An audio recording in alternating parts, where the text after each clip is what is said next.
ఎన్టీఆర్ జిల్లా వ్యాప్తంగా భారీ వర్షాలు కురుస్తున్నాయి. దీంతో బుడమేరుకు ఇప్పుడు భారీగా వరద నీరు వచ్చి చేరుతోంది. అటు బుడమేరు పరివాహక ప్రాంతాలు జలమయమైపోయాయి. విజయవాడ జక్కంపూడి కాలనీని నీరు చుట్టుముట్టింది. ఎటు చూసినా చుట్టూ కూడా నీరే కనిపిస్తోంది. జక్కంపూడిలో భయాందోళనతో కింది అంతస్తుల నుండి సురక్షిత ప్రాంతాలకి వెళ్లిపోతున్నారు కాలనీ వాసులు.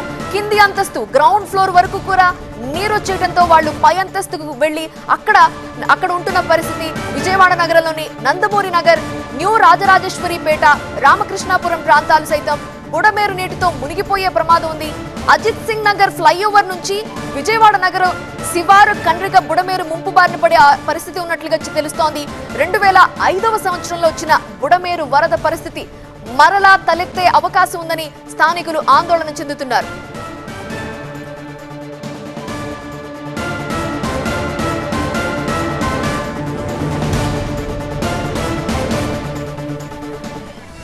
కృష్ణా జిల్లాలో భారీ వర్షాలు కురుస్తున్నాయి. బాపులపాడు మండలం హనుమాన్ జంక్షన్ సమీపంలోని బొమ్మలూరు దగ్గర జాతీయ రహదారిపైకి వరద నీరు వచ్చి చేరింది.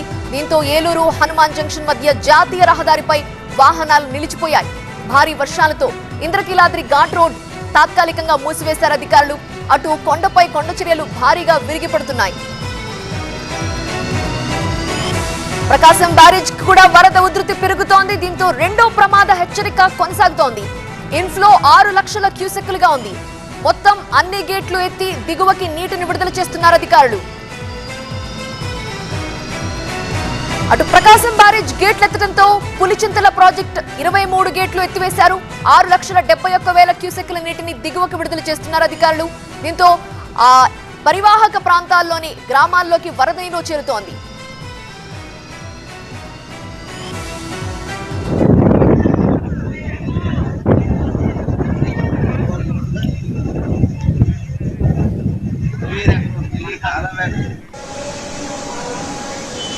మనం ప్రకాశం బ్యారేజ్ వద్ద ఉన్న దృశ్యాలు మనం చూస్తున్నాము. అన్ని గేట్లు ఎత్తి నీటిని కిందికి విడుదల చేస్తున్నారు అధికారులు. పూర్తిగా నీటితో నిండిన దృశ్యాలు చూస్తున్నాము. ప్రకాశం బ్యారేజ్ నిండు కుండలా మారింది. భారీగా ఇన్ఫ్లో వస్తూ ఉంది. ఈ నేపథ్యంలోనే గేట్లు ఎత్తి నీటిని కిందికి విడుదల చేస్తున్నారు. మనం పులిచింతల వద్ద ఉన్న దృశ్యాలు చూస్తున్నాము. ప్రకాశం బ్యారేజ్ నుండి అన్ని గేట్లు ఎత్తి నీటిని కిందికి వదలడంతో ఇక పులిచింతల ప్రాజెక్టు 23 గేట్లు ఎత్తారు అధికారులు.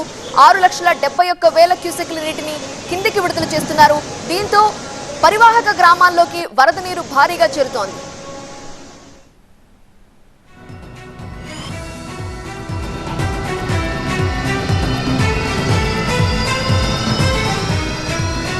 భారీ వర్షాలతో విజయవాడ అతలాకుతలమైపోతోంది. పూర్తిగా జలమయమైపోయింది అంబాపురం జక్కంపూడి కాలనీ. జలదిగ్బంధంలో ఉన్నాయి కబేడా ప్రాంతం, వైఎస్ఆర్ కాలనీ. ఆ కాలనీల్లో ఆహారం, మంచినీళ్లు లేక జనం అల్లాడిపోతున్నారు. అధికారులు అసలు తమ వైపు కూడా రావడం లేదంటూ ప్రజలు ఆందోళన చేస్తున్నారు. విజయవాడ హైదరాబాద్ హైవేపై రాకపోకలు ఆగిపోయాయి.